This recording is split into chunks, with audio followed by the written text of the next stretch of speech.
जय हिंद दोस्तों। आज हम लोग देखेंगे बिहार मध्य निषेध सिपाही का प्रैक्टिस सेट 20 देखेंगे। इससे पहले जो आपका 19 तक कंप्लीट कराया जा चुका है। यदि आप लोग नहीं देखे हैं तो शुरू से देख लीजिएगा।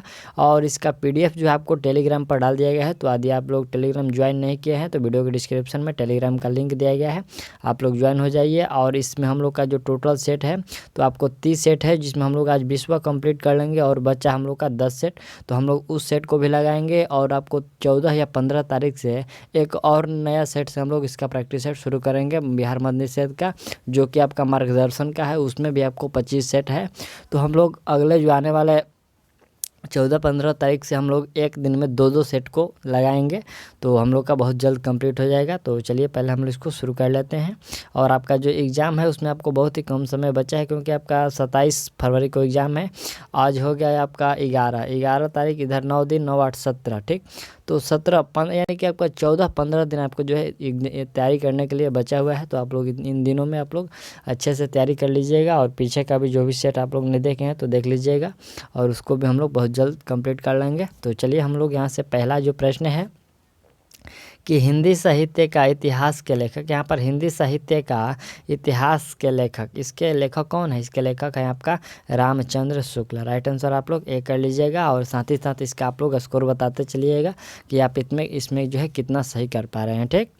चलिए दूसरा जो हम लोग का प्रश्न है कि फिल्म बनाने के लिए सत्यजीत राय को किसने प्रोत्साहित किया? तो सत्यजीत राय को प्रोत्साहित किया गया था फ्रांसीसी फिल्मकार जा जेनुआ ने। यहाँ पर देखिए एक फ्रांसीसी फिल्मकार हैं जिसका जा जेनुआ नाम है। उन्होंने ही सत्यजीत राय को जो है फिल्म बनाने के लिए प्रोत्साहित किया। चलिए तीसरा यहाँ से हम लोग का प्रश्न है कि निम्न में से चंद्रधर शर्मा गुलेरी जी की कहानी कौन सी है? तो चंद्रधर शर्मा गुलेरी की कहानी, इसमें आपका उसने कहा था, वह चंद्रधर शर्मा गुलेरी का है। अगला प्रश्न है कि भोर का तारा है, इसमें भोर का तारा कौन सा है? तो एकांकी जो है यह भोर का तारा है। अगला प्रश्न है कि पारसी से पूछे परसाई जी का कॉलम किस अखबार में छपता था? तो यह छपता था देशबंधु अखबार में, ठीक। चलिए अगला प्रश्न हम लोग का है कि मुक्ति बोध की रचना विपात्र किस विद्या की रचना है? तो देखिए जो विपात्र है यह आपका उपन्यास है, ठीक। अगला है कि जे कृष्णमूर्ति का जन्म, तो जे कृष्णमूर्ति का जन्म स्थान इसमें आपका कौन सा है? इसमें आपका तमिलनाडु में जो है जे कृष्णमूर्ति का जन्म हुआ था। अगला प्रश्न है कि निराला जी का जन्म स्थान बताना है। तो निराला जी का जन्म स्थान आपको बंगाल में हुआ था, ठीक। चलिए अगला हम लोग का प्रश्न है कि नमवार की धरती के लेखक, यहाँ पर नमवार की धरती के लेखक कौन है? तो इसके लेखक हैं श्री प्रकाश शुक्ल, ठीक। चलिए अगला हम लोग का 10 नंबर प्रश्न है कि मीराबाई के पिता का क्या नाम था? तो मीराबाई के पिता का नाम यहाँ पर राठौर रत्न सिंह था, ठीक। राइट आंसर आप लोग भी कर लीजिएगा। अगला प्रश्न है कि दोहरा अभिशाप किसकी आत्मकथा है? तो दोहरा अभिशाप यह जो है आपको मेहरुन्निसा की आत्मकथा है। और नेक्स्ट प्रश्न हम लोग का है कि निम्न में से कौन सी कृति जयशंकर प्रसाद की है? तो जयशंकर प्रसाद की कृति उपयुक्त में से सभी है, जैसे कि महाराणा का महत्व और जन्मे जय का नागयज्ञ और आंधी, ये सभी जो है जयशंकर प्रसाद की है, ठीक। चलिए यहाँ पर हम लोग का 13 नंबर प्रश्न है कि ताज बीबी किनकी भक्ति में रहा करती थी? यहाँ पर रत रहती थी, यानी कि रत या लीन बोलते हैं उसी को, रत या लीन एक ही बात है। तो रत रहती थी तो राम, कृष्ण, विष्णु या फिर शिव। तो आपका राइट आंसर कौन सा हो जाएगा? वह कृष्ण की भक्ति में जो है तजबीजी लीन रहती थी।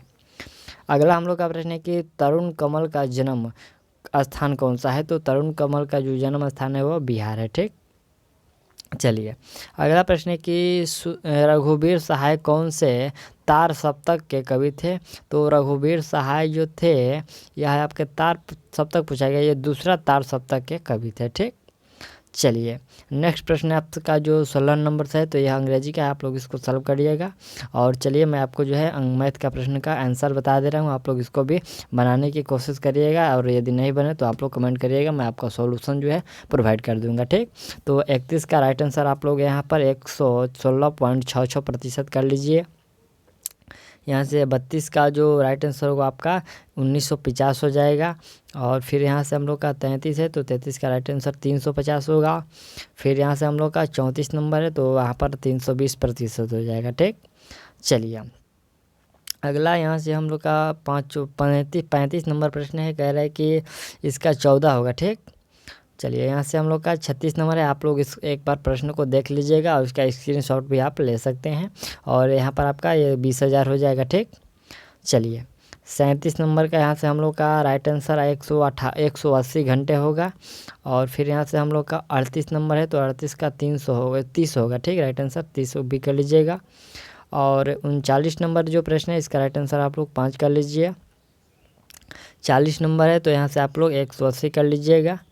और यहाँ पर आपको जो प्रश्न है ये स्पष्ट रूप से दिखाई दे रहा है तो आप इसको वीडियो को रुका कर भी या फिर स्क्रीनशॉट कैसे भी करके इसको बनाइएगा। और 41 का राइट आंसर आपका 4 हो जाएगा। चलिए और यहाँ से देखिए ये आपको आंकड़े वाले प्रश्न है तो यहाँ से आपको 42 से लेकर 45 तक इस आंकड़े के पढ़कर और उसको आपको आंसर देना है। देखिए यहाँ से आपको 42 का, तो पहले इस आंकड़े को आप लोग अध्ययन कर लीजिएगा। ठीक, पहले इस आंकड़े को अध्ययन करके और फिर यहाँ से आप लोग बनाना शुरू करिएगा। तो 42 का राइट आंसर क्या होगा? 42 का राइट आंसर आपको 10% होगा। ठीक, 43 का जो राइट आंसर होगा आपको 0 हो जाएगा। और फिर यहाँ से हम लोग का 44 है तो 44 का राइट आंसर आप लोग 24 कर लीजिएगा। और 45 ये मैथ का अंतिम प्रश्न है, इसमें आपको टोटल 15 मैथ का प्रश्न है तो आपका जो है 2012 होगा। ठीक, चलिए और अगला यहाँ से हम लोग का प्रश्न है, आपको ये जीके से प्रश्न पूछा गया कि निम्न में से किस ज्वालामुखी का ढाल तीव्र नहीं हो पाता है? तो किस ज्वालामुखी का ढाल तीव्र नहीं हो पाता है? यहाँ पर शील्ड ज्वालामुखी का जो ढाल है वो तीव्र नहीं हो पाता है। ठीक, अगला प्रश्न है कि निम्न में से किस दशक को सर्वाधिक गर्म व अभीष्ण बाढ़ वाला दशक कहा जाता है? तो कहा गया है या फिर कहा जाता है, तो देखिए यह कहा गया था 1990 के वाले दशक को सर्वाधिक गर्म और भीषण बाढ़ वाला दशक कहा जाता है। ठीक, चलिए अगला प्रश्न है कि निम्न में से कौन सा पारिस्थितिकी असंतुलन के मानव जनित कारक नहीं है? तो मानव जनक कारक इसमें से आपका भूकंप है जो ये मानव जनित कारक नहीं है। बाकी औद्योगिकरण, वनोन्मूलन और संसाधनों का दोहन ये सभी जो है मानव जनित है, लेकिन भूकंप ये मानव के द्वारा नहीं आता है। ठीक, चलिए अगला प्रश्न है कि यूरोप का प्रमुख मछुआही क्षेत्र जो डॉगर बैंक कहाँ स्थित है? जो डॉगर बैंक है यह आपको उत्तरी सागर में है। राइट आंसर आप लोग सी कर लीजिएगा, यह उत्तरी सागर में अवस्थित है। और अगला प्रश्न हम लोग का 50 नंबर है कि निम्न में से कौन सा जलमार्ग विश्व का सर्वाधिक व्यस्तम जलमार्ग है? तो व्यस्तम जलमार्ग इसमें आपका उत्तरी अटलांटिक जो समुद्री मार्ग है वो सबसे व्यस्त रहता है, यानी कि बिजी रहता है। ठीक, अगला प्रश्न हम लोग का है कि निम्न में से कौन सा घटक मौसम को प्रभावित करता है? तो मौसम को प्रभावित करने वाले घटक उपयुक्त में से सभी होंगे, जैसे कि तापमान, वायु दाब और पवनों की गति एवं दिशा, ये सभी जो है मौसम के प्रभावित करते हैं। ठीक, चलिए अगला हम लोग का 52 नंबर प्रश्न है कि भारत में विद्युत शक्ति को ट्रांसमिशन के लिए power grid corporation of India limited, ये पावर ग्रिड की स्थापना कब की गई? तो पावर ग्रिड की जो स्थापना है यह 1989 में किया गया था। ठीक, चलिए अगला हम लोग का यहाँ से 53 नंबर जो प्रश्न है, कह रहे हैं कि सुनामी की उत्पत्ति संबंध है। देखिए सुनामी का जो उत्पत्ति का संबंध है तो ये आपका भूकंप से, सुनामी का जो संबंध है वो भूकंप से है। ठीक, चलिए अगला प्रश्न है कि आदि ऐतिहासिक काल के विषय में जानकारी के लिए महत्वपूर्ण स्रोत कौन सा है? तो आदि ऐतिहासिक के लिए जो प्रमुख स्रोत है वो आपका हड़प्पा सभ्यता है। ठीक, चलिए अगला प्रश्न है कि निम्न में से रोमन साम्राज्य का हृदय कहा जाता है? तो रोमन साम्राज्य का हृदय भूमध्य सागर को रोमन साम्राज्य का हृदय कहते हैं। 56 नंबर जो हम लोग का प्रश्न है कि मौर्य साम्राज्य की केंद्रीय राजधानी निम्न में से कौन सी थी? तो मौर्य साम्राज्य की जो केंद्रीय राजधानी थी वो आपको पाटलिपुत्र थी। राइट आंसर भी कर लीजिए। अगला प्रश्न है कि अरबी लोग निम्न में से किसमें विभक्त थे? तो अरबी जो लोग थे वह विभक्त थे काबिले के रूप में। ठीक, अगला यहाँ से हम लोग का प्रश्न है कि मध्यकाल में लिखित किताब उल हिंद की रचना किसने की? तो किताब उल हिंद की जो रचना है वह अल बरूनी के द्वारा किया गया। नेक्स्ट प्रश्न हम लोग का है कि शीत युद्ध किन दो देशों के बीच लड़ा गया। तो देखिए जो शीत युद्ध है आपको यूएसए एवं सोवियत संघ के बीच लड़ा गया था। राइट आंसर बी कर लीजिएगा। अगला हम लोग का 60 नंबर प्रश्न है कि भक्ति व सूफी संप्रदाय निम्न में से किसे सर्वशक्तिमान सर्वज्ञ बताया। यहाँ पर किसने जो है किसे सर्वशक्तिमान और सर्वज्ञ बताया। तो देखिए यह सूफी जो संप्रदाय बताया सर्वशक्ति यह बताया हुआ था आपको ईश्वर को सर्वशक्ति माना यह बताया। ठीक, राइट आंसर आप लोग बी कर लीजिएगा। अगला यहाँ से हम लोग का प्रश्न है 61 नंबर की गुटों से अलग रहने की नीति के अंतर्गत गुट निरपेक्षता शब्द का प्रयोग सर्वप्रथम किसने किया। तो देखिए गुट निरपेक्षता शब्द का जो सर्वप्रथम प्रयोग किया गया था यह जवाहरलाल नेहरू के द्वारा किया गया था। ठीक, गुट निरपेक्षता शब्द का प्रयोग। अगला प्रश्न हम लोग का है कि प्राथमिक आंकड़ों के संकलन की विधियों में शामिल नहीं है। देखिए प्राथमिक आंकड़ों के संकलन की विधियों में शामिल कौन सा नहीं है। तो इसमें कॉलम विधि जो है शामिल नहीं है। ठीक,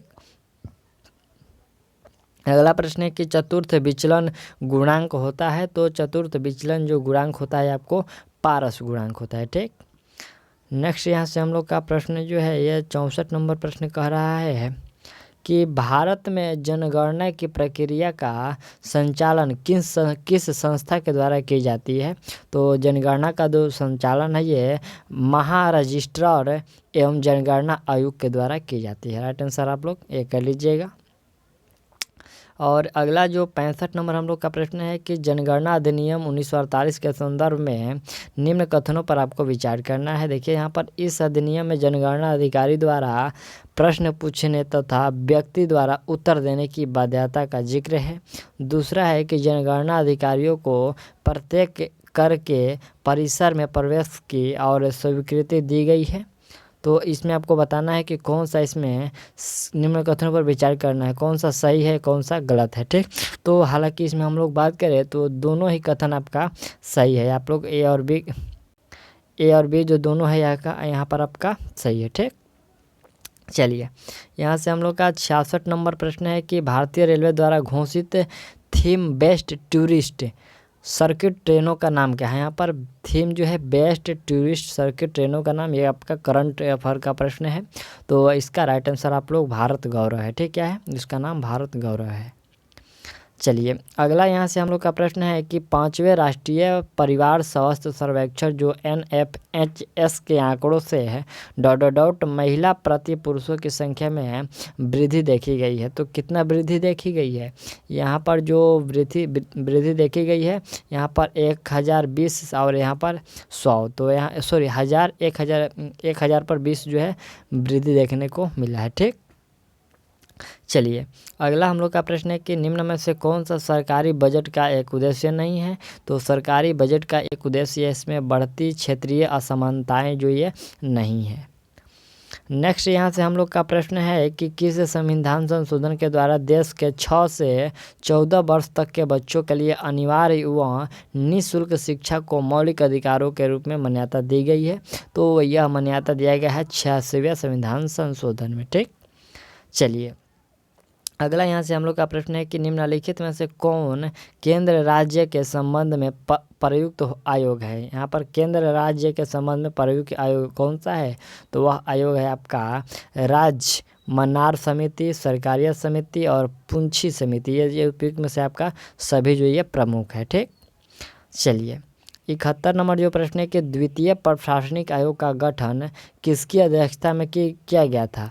तो देखिए द्वितीय जो प्रशासनिक आयोग का गठन है इसकी अध्यक्षता में यहाँ पर वीरप्पा मोइली की अध्यक्षता में यह किया गया था। अगला जो प्रश्न हम लोग का है कि किसके संबंध में जो है परंपरागत दृष्टिकोण व आधुनिक दृष्टिकोण से तुलना नहीं किया जा सकती है। तो देखिए यहाँ पर है कि परंपरागत दृष्टिकोण व आधुनिक दृष्टिकोण से तुलना नहीं की जा सकती है किसके संबंध में। तो यह जो है आपका मूल इकाई के संबंध में इसकी गणना नहीं की जा सकती है। ठीक, यानी कि तुलना नहीं की जा सकती। अगला हम लोग का यहाँ से 73 नंबर जो प्रश्न है प्रश्न कह रहा है कि राजनीतिक विज्ञान के क्षेत्र में कौन जो नहीं आता है, कौन सा इसमें राजनीतिक विज्ञान के क्षेत्र में नहीं आता है। तो मनुष्य का अध्ययन, अंतर्राष्ट्रीय कानून कानूनों एवं संबंधों का अध्ययन और व्यापारिक संबंध, और फिर है वर्तमान राजनीतिक समस्याओं का अध्ययन। तो इसमें कौन सा नहीं आएगा, तो यह में व्यापारिक संबंध इसमें नहीं आता है। ठीक,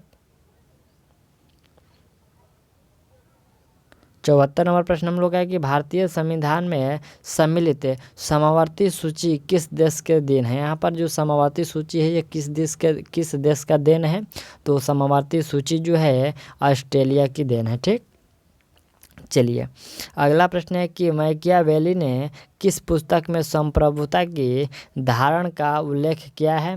तो यहाँ पर है द प्रिंस और the art of war, the essential और द पोर्टेबल मैकियावेली। तो इसमें किस में जो है उल्लेख किया है, तो उन्होंने जो उल्लेख किया है वह आपको द प्रिंस में उल्लेख किया है। ठीक, चलिए अगला प्रश्न है कि किस बांध, यहाँ पर किस बाधा के किनारों पर बांध होगा। ठीक है, बांध होगा, बांधा नहीं होगा। बांध के किनारों पर तरंग के मुड़ने को कहते हैं। यहाँ पर किसी बाधा के किनारों पर तरंग के मुड़ने को कहते हैं, तो उसको क्या कहते हैं, उसको यहाँ पर आपको विवर्तन कहते हैं। आप लोग राइट आंसर ए कर लीजिएगा। अगला प्रश्न है कि निम्न में से कौन सा क्षारीय अमीनो अम्ल है। क्षारीय अमीनो अम्ल कौन सा है, तो लाइसिन जो है आपको यह क्षारीय अमीनो अम्ल है। ठीक, अगला जो प्रश्न हम लोग का है कि निम्नलिखित में से क्या एक प्राकृतिक ज्वालामंदक है। तो क्या एक ज्वालामंदक है, इसमें आपका जो डीएनए है वह प्राकृतिक ज्वालामंदक है। ठीक, चलिए अगला प्रश्न है कि प्याज में जल का खाद्य पदार्थों का संग्रहण करने वाला अंग है। प्याज में कौन सा जो अंग है जो कि खाद्य पदार्थों का संग्रहण करता है, तो वह अंग है आपका पत्ती। राइट आंसर सी हो जाएगा। ठीक, अगला जो प्रश्न यहाँ से हम लोग का 80 नंबर है कि एक बढ़ी हुई वस्तु का द्रव्यमान केंद्र पृथ्वी की सतह पर है, तो इसका गुरुत्वाकेंद्र क्या होगा। यहाँ पर आपका इसका जो गुरुत्वाकेंद्र होगा वो क्या होगा, तो देखिए वह जो केंद्र होगा 100 मीटर से कम आकार की वस्तुओं के लिए एक दूसरे के पास होता है, यानी कि ऑप्शन डी इसमें आपका करेक्ट है। ठीक, चलिए अगला यहाँ से हम लोग का 81 नंबर प्रश्न है कि निम्न में से कौन से तत्व यहाँ पर परिवर्तित संयोजकता दर्शाते हैं। यहाँ पर परिवर्तित संयोजकता दर्शाते हैं कौन से जो तत्व हैं, तो वह तत्व है आपका, देखिए आपका जो संक्रमण तत्व और एफ ब्लॉक के जो तत्व होते हैं वह परिवर्तित संयोजकता दर्शाते हैं, यानी कि ऑप्शन इसमें आपका डी जो है करेक्ट है, ए और सी आपका सही है। ठीक, चलिए अगला जो प्रश्न है कि मूल दाब नापा जाता है। तो मूल दाब जो नापा जाता है वो आपको मैनोमीटर के द्वारा नापा जाता है। अगला प्रश्न है कि यदि किसी तार में तनाव को एकाएक हटा लिया जाए, तो यदि किसी तार में तनाव को एकाएक हटा लिया जाए तो इसका जो ताप होता है वो बढ़ जाता है। अगला जो प्रश्न है कि निम्न में से कौन सा है जो विस्तीर्ण गुण है। विस्तीर्ण गुण जैसे कि यहाँ पर तापमान है, घनत्व है और गिब्स मुक्त ऊर्जा है और मोलर आयतन है। तो विस्तीर्ण जो गुण होता है वह होता है आपका मुक्त ऊर्जा, यानी कि गिब्स मुक्त ऊर्जा, ये विस्तीर्ण गुण है। अगला प्रश्न है कि दो वनस्पति समुदायों के बीच का संक्रमण क्षेत्र होता है। तो दो वनस्पति समुदायों के बीच का जो संक्रमण क्षेत्र होता है वो आपको इकोटोन होता है। ठीक, चलिए यहाँ से अगला प्रश्न है कि यौगिक के आयतन की मात्रा निर्भर करती है। तो यौगिक के जो मात्रा के क्या बोलते हैं, आयतन की जो मात्रा निर्भर करती है वह निर्भर करती है आपका विलय अणु की प्रकृति पर। ठीक, राइट आंसर भी कर लीजिएगा, यह जो है विलय अणु के प्रकृति पर निर्भर करती है। अगला जो प्रश्न हम लोग का है कि ध्वनि तरंग जब वायु से जल में प्रवेश करती है तब कौन सी राशि नहीं बदलती है। तो इसमें तब जो है आवृत्ति इसका नहीं बदलता है। ठीक, आप लोग ध्यान दीजिएगा, जब ध्वनि तरंग जो है वायु से जल में प्रवेश करती है तो इसका आवृत्ति नहीं बदलता है। ठीक, चलिए 88 नंबर जो प्रश्न है कि निम्नलिखित में से कौन सा ऊर्जा रूपांतरण है जो प्राकृतिक संश्लेषण नामक प्रक्रिया में होती है। तो वह है आपका कौन सा हो जाएगा, इस पर आपका राइट आंसर प्रकाश ऊर्जा से रासायनिक ऊर्जा जो है यहाँ पर ऊर्जा स्थानांतरण जो प्रकाश संश्लेषण नामक प्रक्रिया में होती है। ठीक, यानी कि ऑप्शन आपका सी हो जाएगा, प्रकाश ऊर्जा से रासायनिक ऊर्जा में। अगला 89 नंबर प्रश्न है कि धातु के आवेशित गोले के पृष्ठ से गोले के केंद्र की ओर जाने पर इसका जो वैद्युत क्षेत्र होता है वो क्या होता है? तो वैद्युत क्षेत्र इसका सर्वत्र शून्य रहता है, ठीक, यानी कि हमेशा इसका शून्य रहता है। चलिए अगला यहाँ से हम लोग का पर क्या प्राप्त होता है? तो सीमित वायु में जलने पर यहाँ से आपको कार्बन ब्लैक प्राप्त होता है, ठीक।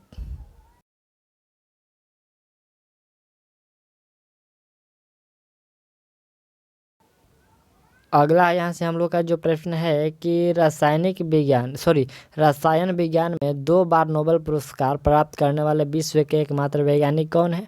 तो वह विश्व के एकमात्र वैज्ञानिक फ्रेडरिक जो सेंगर है, उन्होंने 2 बार नोबेल प्राप्त किया है, ठीक। चलिए अगला है कि विशिष्ट चालकता का मात्रक। तो विशिष्ट चालकता का मात्रक होता है ओम इन्वर्स 1 और इसके बाद मीटर इन्वर्स 1 होता है। तो आप लोग ऑप्शन जो है सी वाला करेक्ट कर लीजिएगा।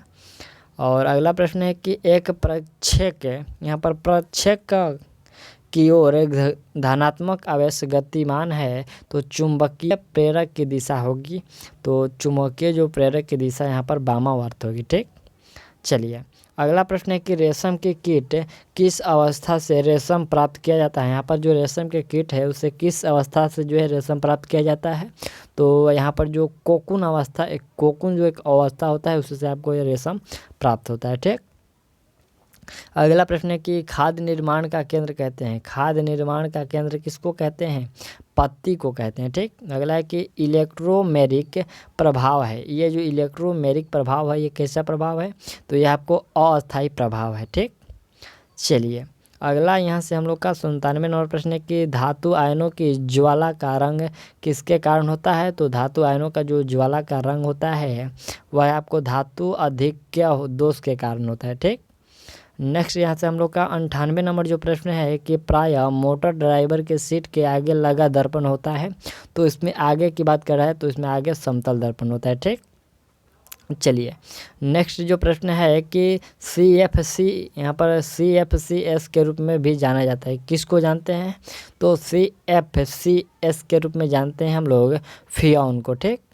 अगला प्रश्न है कि जॉर्ज साइमन ओम जिनके समान में हमारे पास प्रसिद्ध ओम नियम है यह किस देश के थे? तो यह पूछा गया कि जो जॉर्ज साइमन ओम है वो किस देश के थे? तो वह थे आपको जर्मनी के। राइट आंसर आप लोग डी कर लीजिएगा, वो कहाँ के रहने वाले थे? जर्मनी के, ठीक। तो इसमें हम लोगों ने जो है 100 प्रश्नों तक कंप्लीट कर लिया और यह हम लोग का प्रैक्टिस जो सेट था वह सेट 20 था और जो आपका सेट 21 है मैं जल्दी प्रोवाइड करने की कोशिश करूँगा। तब तक के लिए थैंक्स और मिलते हैं अगले वीडियो में। All the best.